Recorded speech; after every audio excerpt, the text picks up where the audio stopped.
Hey Doug. Hello, Sean. So today you wanted to talk about the Housing Affordability Index Correct.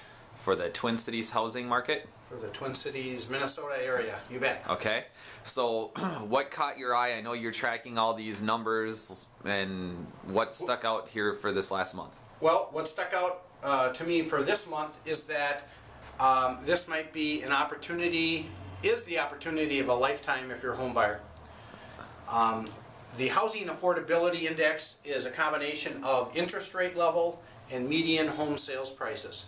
Okay. You combine those two, it's done by the National Association of Realtors. You can go to that site, I think it's realtor.org if I'm not mistaken, and they'll tell you even in detail how they come up with this index. But basically it's an index they came up with to show you how affordable housing is for a buyer.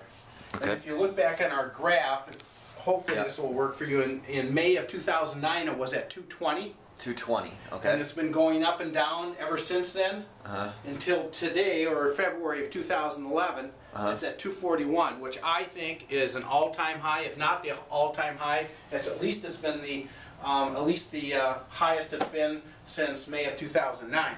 Right. So my point is that if you're thinking of buying a house, now is the time. Okay.